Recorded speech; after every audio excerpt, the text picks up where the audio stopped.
Je me tourne vers vous, Yacine Palé.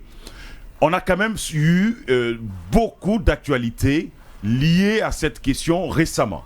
Le président Kassori, qui, si c'est la vérité ou non, mais qui passe de coma à la vie, entendu récemment par les juges de la CRIEF. On a aussi Damaro, mais au-delà de Damaro, on a Souleymane Traoré, l'ancien DG du FER, qui sont quand même dans le collimateur de la CRIEF, qui pourraient effectivement être condamnés. Alors, c'est toute la question qu'on se pose. Est-ce qu'on se dirige droit vers le printemps des condamnations? Parce qu'il y a plusieurs dossiers dont on a l'impression qu'ils vont arriver à leur terme. On a vu que Dr Kassori, on lui a refusé d'aller se soigner. On va en revenir. Mais ce que je constate, c'est que beaucoup de dossiers sont allés vite ces derniers temps. Beaucoup de dossiers ont été accélérés. Alors, qu'est-ce qui est en train de se passer? Est-ce que c'est parce que ces personnes-là vont être condamnées? Est-ce que c'est parce que tout simplement elles vont être définitivement libérées? Parce qu'il y a ça aussi qu'il faut prendre en compte. C'est pourquoi on dit est-ce que nous nous dirigeons vers le printemps des condamnations? Parce que ça peut aussi être l'inverse. On peut ne pas les condamner, ils peuvent être libérés, même si cela pourrait être une grosse surprise. En ce qui concerne le cas de M. Traoré, l'ancien DG du FER, du Fonds d'entretien routier, on sait qu'il y a eu satané mouche. On sait qu'il y a eu comme on appelle, les réquisitions et les plaidoiries, et que le procureur a requis 2 ans de prison, dont 1 année avec sursis et 20 milliards de francs guinéens d'amende. Le monsieur Traoré continue de nier, continue de clamer son innocence dans cette affaire et dire qu'il n'y a même pas, on ne parle même pas de 80 milliards, mais de 85 milliards de francs guinéens, et que toutes les traces continuent d'être présentes au niveau du FER, et qu'il a construit, il a acheté son terrain bien avant d'être DG du FER, il a fini de construire en 2012, il y a habité, mais que jusqu'ici il n'y a pas de problème. Alors, on attend de voir ce qui va se passer. Quant à la question de Kassori Fofana, on sait que beaucoup avaient dit qu'il était au niveau des soins intensifs, il était en salle de réanimation. On sait que le parquet, enfin, le tribunal s'est déplacé là-bas pour aller l'entendre.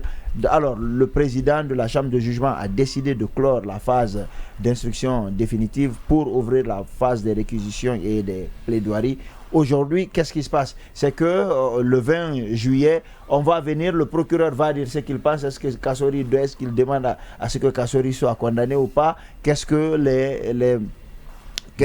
les avocats de Kassori vont dire dans ce dossier? Mais ce qui est sûr, c'est que jusqu'ici, on avait dit que Kassori n'était pas en état de parler. Sauf que le tribunal a une autre version. Ils disent que lorsqu'ils sont partis, ils ont effectivement trouvé Kassori à l'hôpital, mais que c'était dans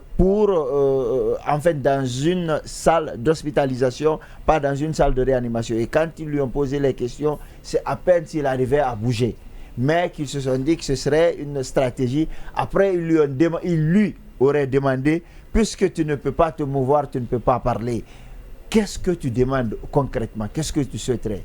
Et que c'est là que Kassori aurait parlé de façon assez audible pour dire ce qu'il voudrait, et qu'on lui accorde la possibilité d'aller se soigner. Alors, c'est que les juges, le tribunal a interprété comme étant une stratégie pour se soustraire à la justice. Sinon, comment quelqu'un qui n'arrivait pas à parler, dont on disait qu'il était dans les salles de réanimation, quand ils sont arrivés, qu'ils n'arrivaient pas à s'exprimer correctement, mais dès qu'on lui demande qu'est-ce qu'il veut, subitement il se redresse et puis il arrive à s'exprimer correctement. Ils ont dit donc, voilà, on met fin à la phase, après ces quelques questions, à la phase d'instruction définitive pour aller vers la phase des plaidoiries et des réquisitions. Maintenant, il faut questionner la loi et le droit guinéen.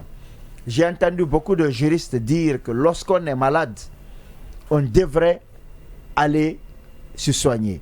Ce qui est tout à fait normal. Parce que Kassori, quoi qu'on dise, va être plus utile à la Guinée vivant que mort. le cas de Luceni reste encore frais dans nos têtes. Mais quels sont les médecins qui sont capables de dire telle personne doit aller se soigner, telle personne ne peut plus faire face à la justice ou ne peut plus être soignée correctement, normalement dans notre pays? Est-ce que ça existe? Il faut que la loi se penche sur cette question. Normalement, l'avis du médecin doit compter. Et quand il est question de santé, cet avis-là, il doit être primordial. Sauf que c'est la seule conviction du juge qui compte. C'est-à-dire que lorsque tout a été fait, le juge peut décider de garder une personne, peut décider de continuer à faire le débat. Ça là, je pense que c'est un aspect qu'il faut voir. Parce que aussi, il faut craindre. Il y a beaucoup de personnes qui ont quitté le pays pour des soins, entre guillemets, mais qui ont réussi à se soustraire à la justice qui ne reviendront jamais. À part la question de la CRIEF, il y a l'honorable Sekou Yaya qui est sorti d'ici, qui était véritablement malade quand il sortait, mais qui n'est plus revenu. Ça m'étonnerait qu'il continue. Il dit qu'il continue. Ça m'étonnerait qu'il revienne parce qu'il a compris que tout n'est pas mis en place pour qu'il puisse faire face à une justice équitable. Aujourd'hui, il faut donc remettre sur la table la question de la problématique de l'indépendance de la justice. Parce que si quelqu'un est malade véritablement dans un pays où la justice est respectée ou dans un pays qui se respecte, lorsque la personne va se soigner, elle va revenir pour faire face à la justice. Et si elle ne revient pas, le pays dans lequel elle est partie, les autorités de ce pays-là vont le ramener de force pour dire va faire face à la justice. Mais lorsqu'on pense que c'est des questions politiques, ça devient encore plus compliqué. Rappelez-vous quand Tamsir a quitté le pays, il a quand même été ramené pour qu'il soit jugé. Rappelez-vous du cas Toumba, il a quand même été ramené au pays pour qu'il soit jugé. Toumba dit qu'il est revenu de lui-même. Dans tous les cas, il s'est rendu, mais il a quand même été extradé. Ça s'est fait devant nous. Je ne parle pas des interprétations que les gens vont. Non, c'est lui-même qui a dit. Il peut mentir aussi. Ce qui est sûr, c'est que c'est le Sénégal qui l'a. Non, il peut mentir. Il peut dire la vérité aussi. Il ment sur ce cas-là. Non, pas du tout. La question de dire il s'est rendu ou pas, ça je n'étais pas là. Je ne sais pas dans quelles circonstances il a été arrêté. Voilà. Ce qui est sûr, c'est que c'est le Sénégal qui a. On a lancé combien de mandats d'arrêt pour Sekou Koundono? Est-ce qu'il est revenu pour ça? Justement, j'allais faire le lien. Ce qui est sûr, c'est que Toumba a été extradé par le Sénégal. Mais il faut préciser que dans le cas de Toumba, le procès n'est pas du tout politique. C'est sur des faits de crimes de guerre ou enfin de crimes contre l'humanité qu'il a été arrêté et ramené au pays. Sekou Koundono, la question est un peu plus complexe parce qu'elle a une connotation politique. Et c'est lié à son opinion, à son positionnement. Donc ce n'est pas sûr que des pays démocratiques ramènent Sekou Koundono ici quand on sait ce que ses camarades de combat ont eu comme traitement. Alors encore une fois, il faut que la justice dans ce pays se respecte, il faut qu'elle soit indépendante parce que si ce n'est pas le cas, ça devient très compliqué. Maintenant, on va voir ce qui va se passer. Est-ce que la justice a décidé de libérer définitivement le docteur Ibrahima Kassori Fofana parce que ça devient une patate chaude. Attendons de voir ce qui va se passer. Tu ne peux pas croire à ça de toute façon. Mais pourquoi pas? C'est possible. Pourquoi pas? Peut-être. Attention. Avec il est devenu. Non. Aujourd'hui, on regarde tout ce que le monsieur est en train de subir. Oui, justement. Peut-être que c'est devenu une patate chaude. Peut-être qu'on va le libérer. Peut-être qu'il va y avoir une condamnation avec sursis. Peut-être. Il y a beaucoup de possibilités. C'est pourquoi moi je continue de dire j'attends de voir ce qui va se passer. Encore une fois, il est plus utile à la Guinée vivant que mort. Peut-être que le juge va intégrer ça dans ses prises de décision, dans ses choix de condamnation ou non. J'attends de voir ce qui va se passer. Je pense que si le juge voulait je vois extrêmement mal le juge Kova Oui, parce qu'il y a deux, la précision, juste si tu permets, c'est que s'il le laissait partir et qu'il ne revienne pas, c'est qu'il n'est pas sorti des mailles de la justice. Mais s'il l'innocente, il le libère à la fin du compte, c'est fini, il se libère, il va aller se soigner le temps qu'il voudra. Je pense que si le juge voulait faire ça, sa communication n'aurait pas été celle qu'il a faite parce qu'il est en train clairement de qualifier Kassori de manipulateur, de quelqu'un qui est en train d'user, de manipuler, de ruse. Parce que moi j'ai lu son communiqué. Il y a plusieurs médecins qui se sont prononcés sur le cas Kassori. C'est bien. Tu as d'ailleurs bien fait de rappeler que l'avis du médecin doit compter. On doit s'interroger même quel type de médecin doit s'interroger sur est-ce que quelque part le juge a pris pris la peine d'appeler un médecin peut-être qui est affilié à eux, spécialisé, une contre-expertise, demander quelque chose pour voir vraiment si Kassory est malade ou pas. Parce que dans son discours, il y a même un passage où il dit que même le sérum ne descendait pas. C'est-à-dire qu'il est en train d'accuser délibérément Kassory de manœuvre illégale. Et que pour ses besoins aussi, ses proches l'aidaient, il s'appuyait sur ses proches pour aller faire ses besoins. Donc déjà, quand vous faites ce genre de communication, c'est que vous n'avez même pas envie de disculper la personne ou de quoi que ce soit. Vous êtes en train de la traiter d'une personne qui est en train de vous manipuler à un certain moment donné. Il a bien fait de soulever certaines interrogations, notamment cette justice. Est-ce qu'aujourd'hui elle est indépendante? Est-ce qu'aujourd'hui on peut faire confiance à notre justice? Cette justice doute d'elle-même. Sinon elle aurait eu la latitude de les laisser sortir. Pourquoi vous ne laissez pas quelqu'un sortir? Aujourd'hui, dans un monde où on peut mettre un mandat d'arrêt international. Pas forcément. Laisse-moi finir, s'il te plaît. Laisse-moi finir. Elle doute d'elle. Laisse-moi finir, s'il te plaît. Mais laisse-moi finir. Elle doute d'elle. Je sais que tu vas continuer, mais pas forcément. Si c'est légal, si vous êtes sûr de votre pouvoir, laisse-moi finir. Si vous êtes sûr de votre pouvoir judiciaire, vous êtes sûr que vous êtes une justice pas corrompue, une justice claire, une justice qui ne règle pas ses comptes, vous pouvez laisser quelqu'un aller se faire traiter et mettre un mandat d'arrêt. La personne va retourner forcément. Comme on a ramené ces prévenus dont aujourd'hui Yacine parlait. J'espère que vous ne vous retrouvez pas aux États-Unis ou en France. Non, aujourd'hui, pourquoi? Où les moyens sont effectivement mis à la disposition de la justice. Pourquoi aujourd'hui il n'arrive pas à le faire? Pourquoi il n'arrive pas à le faire? Parce que c'est purement politique. Personne ne va faire confiance à un mandat d'arrêt qui émane des volontés politiques de quelqu'un pour pouvoir empêcher un citoyen de jouir de ses droits. Laisse-moi finir, s'il te plaît. Je sais pas, après tu pourras réagir comme tu le souhaites. Non, je ne vais pas te laisser quand même dire tout ce que tu veux dire. Je vais dire ce que j'ai à dire parce qu'on a écouté Yacine, il a dit ce qu'il avait à dire. J'ai le droit, c'est mon droit. On va t'écouter. Je dis encore une fois. Je veux préciser ça, Emmanuel.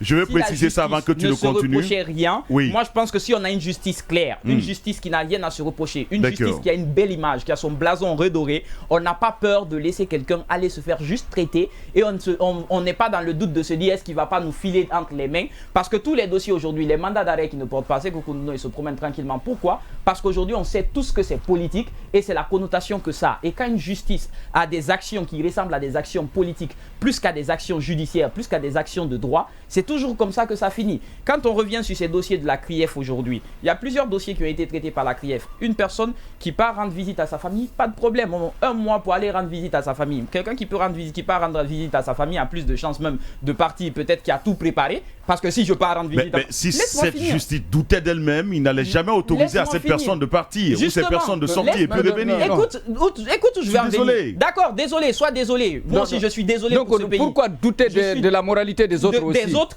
parce que quelqu'un part rendre visite à sa famille. Quelque part, si moi je veux prendre la fuite, je pense que c'est le meilleur moment quand je pars rendre visite à ma famille. J'ai déjà préparé, balisé le terrain, je disparais. Mais quelqu'un qui part pour des soins médicaux aujourd'hui, moi je pense qu'aujourd'hui on devrait lui donner la possibilité, ou pourquoi pas faire une contre-expertise. On a tous les moyens possibles aujourd'hui pour pouvoir faire ce genre de choses en Guinée. Mais là, clairement, la justice donne l'impression que c'est un règlement de compte qu'ils sont en train de faire. Et ce que Yacine disait, c'est là-bas le danger. J'espère pour eux que ce qu'ils ont donné comme version, c'est la bonne version. Parce que s'il s'avère que c'est une mauvaise version et que quelque part le docteur Kassory traverse vraiment des moments de santé très difficiles et très pénibles, on ne le souhaite pas, qu'ils vont conduire au drame, là ils vont se créer de sérieux problèmes avec cette histoire de CRIEF, parce que la justice ne doit pas être utilisée comme une arme. Mais Emmanuel, pourquoi tu penses toujours que la CRIEF doit condamner? Non, mais on parle de printemps, de condamnation, c'est pas possible. Je ne parle pas de condamnation forcément. La CRIEF peut libérer aussi. Est-ce que vous avez suivi? Est-ce que vous avez suivi en tant que citoyen, surtout le droit à la santé? Je dis, est-ce que vous avez suivi les réquisitions et plaidoiries, surtout du procureur spécial, du parquet spécial de la CRIEF l'autre fois, dans l'affaire Rémi Lama. Le parquet spécial a plaidé vraiment à ce qu'on libère l'autre là, Rémi Lama. Donc là aussi c'est possible. Mais ce qui reste clair, on ne peut pas. Alors moi je reste inversé dans l'analyse que vous êtes en train de faire ce matin. Tamba. Qui rappelle, si la justice a confiance en elle-même, qu'elle va laisser les gens partir. Pourtant, cette même justice a laissé des gens sortir du pays et puis revenir. Si ce n'est pas une question de confiance, quelle est la différence? Ils sont tous poursuivis pour des crimes économiques. Qui est parti? Ils sont tous poursuivis pour des crimes économiques. Michel Kamano est sorti plusieurs fois. Est-ce qu'il est revenu? Non, c'était pour un mois. C'était pour un mois. Effectivement. Donc, on a des gens qui sont quand même laissés, et qu'on a laissé partir, et qui sont quand même revenus. On a l'honorable, comment on appelle ça, l'honorable Zénab aussi, qu'on a laissé pour aller voir sa famille, mais qui, à l'approche de la date de sa libération pour aller voir sa famille ou son autorisation, il va forcément revenir. Je parle pas que si la justice doute. Non, je pense pas que si la justice, je pense pas que si la justice doute, je pense pas que la justice doute d'elle-même. La véritable question est de comprendre, est-ce que l'humanité face au droit. En fait, quand je parle de l'humanité, je ne parle pas de globe, mais je parle de l'humanité de la personne. C'est-à-dire le cœur qu'on a la probité morale la vie, le cœur qu'on a pour la vie d'une personne. Est-ce que la justice peut se pencher là-dessus pour décider de libérer ou non? Parce que Yacine rappelait que c'est la conviction du juge qui compte, en fin de compte, Alpha. Non, je suis entièrement d'accord. La justice, on dit c'est le droit, c'est l'équité. Le droit même est encadré d'ailleurs. Mais attention, il faut dans le droit aussi, il y a l'humanisme. Dans les conditions normales, si on voit quelqu'un qui est malade, pourquoi ne pas le laisser aller se soigner? Certainement, ces personnes inculpées, accusées là, ils ont des biens dans notre pays. Donc, on peut récupérer ces biens-là et puis les revendre, reverser dans les l'objectif, c'est de récupérer l'argent. C'est de récupérer, ce n'est pas de tuer ces gens-là, ce n'est pas juste les emprisonner. Donc, c'est le bon moment, moi, je pense, de les libérer, si c'est possible, pour aller se soigner. Mais Tamba rappelez tout à l'heure là, on a laissé des gens pour aller se soigner ou bien aller rendre visite à leur famille. Mais moi, ce que je vois ici, ne pensons pas que la CRIEF est faite pour condamner. La CRIEF n'est pas faite seulement pour combattre. Et ne pensons non plus pas que la CRIEF est faite pour tuer, en fait. Non, pas du tout. Mais on ne sait pas pourquoi, jusqu'à présent, la CRIEF... La CRIEF de prouver même le contraire. Le contraire. À travers leur action, à travers ce qu'ils font, qu'ils arrêtent de donner une certaine image. Je ne comprends pas. Non, c'est possible.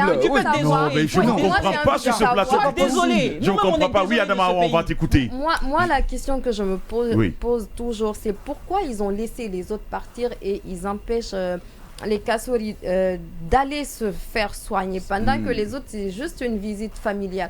Je ne dirais pas qu'on a favorisé les autres, mais on a tendance à voir ce côté-là. Il y a une justice de deux poids, deux mesures. Voilà, il y en a qui disent que c'est vraiment injuste. J'ai quand même envie de vous poser cette question. Mais je me demande, est-ce qu'il n'y a pas quelque chose... Il y a les dessous politiques. Oui, parce que c'est des gros bonnets. Adama Alpha, j'ai quand même envie de vous poser cette question. Allez-y. Quels sont les détenus par la CRIEF entendus jusque-là? Ils sont très nombreux, on a suivi... Est-ce que l'honorable Kassory a été entendu si ce n'est pas récemment à l'hôpital? C'est récemment qu'il a été... mais après n'est-ce pas, Yacine Palé? Après plusieurs mois de détention. Alors, c'est compliqué de dire ça comme ça. Plusieurs personnes ont été entendues. Non, on parle spécialement de Kassory. Je veux spécifier en fait le cas de Kassory, de Damaro, qui sont quand même des situations tendues sous la main aujourd'hui de la CRIEF. Oui, mais ça change quoi? Ça change quoi au fait qu'ils aient le droit d'aller se soigner? Moi, je dis encore une fois, ça ne me quitte pas la tête que tout ce qui se passe aujourd'hui concourt à ce que Dr Kassory soit libéré. C'est vrai que c'est difficile de voir ça sous cet angle, mais il faut comprendre que c'est une patate chaude. La mort de Luceni reste encore assez fraîche. Roger Bamba, non, mais Roger Bamba, c'est pas avec le CNRD. C'est lui qui avait dit qu'il préfère l'ordre à la loi. Oui, non, justement. En fait, on a quand même eu le cas Roger Bamba. On ne rectifie pas une erreur par une bêtise. Non, on ne rectifie pas une erreur par une connerie. Je pense que Kassory a dit qu'il préfère l'ordre à la loi.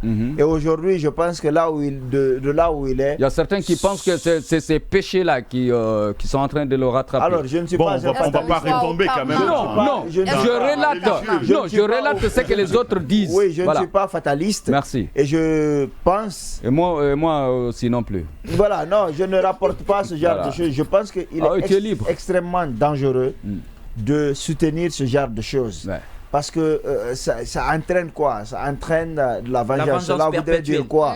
Cela voudrait dire qu'après ici, il faut aussi mettre le CNRD, tous ceux qui ont dirigé en prison pour dire, mais voilà, s'ils gouvernent mal, ils seront poursuivis. Justement, ils ont créé la CRIEF pour ça. Mais arrêtez, c'est clair. Je suis content que tu aies dit si, parce que sinon on rentre dans une logique de vengeance, de règlement de compte, et on sait à quoi à quoi est-ce que ça va aboutir. Je dis encore une fois que pour moi, c'est devenu en fait le prisonnier aujourd'hui le plus célèbre. Parce qu'il y avait un autre plus célèbre que lui, c'était le professeur Alpha Condé, qui était un prisonnier des temps modernes parce qu'il était privé de ses mouvements. C'est vrai, on disait qu'il était à son domicile, mais pas libre de tous ses mouvements. Et c'était pas n'importe qui pouvait venir lui rendre visite. Aujourd'hui, il a réussi à quitter et il fait son show à Istanbul. Il se repose là-bas. Il fait son show à Istanbul. Alors, en ce qui concerne le cas de Kassori, de tous ceux qui sont en prison aujourd'hui, c'est quand même le plus célèbre. J'attends de voir ce qui va se passer. Mais je l'espère de tout cœur. Et surtout qu'ils ont confisqué les biens ils sont passés de la saisie des biens de Traoré à leur confiscation totale dans le cadre des 20 milliards. Moi, je pense qu'il y a tellement de procédures pour contraindre aujourd'hui. Ils ont les comptes des personnes sous la main. Ils ont beaucoup de choses, de garanties autour. De moyens. Il y a beaucoup de moyens de pression. Je veux quand même voir ce que ça va donner. Il y a beaucoup de moyens de pression. Vous interpeller à vous rendre à la CRIEF ou à prendre contact avec ces magistrats ou ces juges de la CRIEF pour comprendre un peu les dessous de ce dossier. C'est extrêmement important. Il faut quand même avoir quelqu'un de la CRIEF. On va les inviter. Qui est compliqué à avoir, mais on va essayer de l'avoir. On va essayer de l'avoir pour comprendre un peu les dessous du cas, surtout Kassori, d'Amaro. C'est parce que ce sont les deux cas aujourd'hui. Non, il y a le cas de Oye. Et puis il y a le cas de Bill Gates, le PDG de Dioma. Il faut quand même qu'on l'écoute. Moi, ce qui me pose problème, c'est que jusqu'ici, malgré les sorties du procureur de la CRIEF et de son équipe, jusqu'ici, je suis resté sur ma faim. On ne m'a pas mis sous les yeux des preuves palpables et tangibles. Jusqu'à présent. Parce qu'on a vu la vidéo de on va avoir le temps de... Je ne dirais pas la même chose dans le cas de Paul Moussa Diawara, par exemple. Ah non, Paul Moussa Diawara, il était déjà condamné avant l'arrivée du CNRD.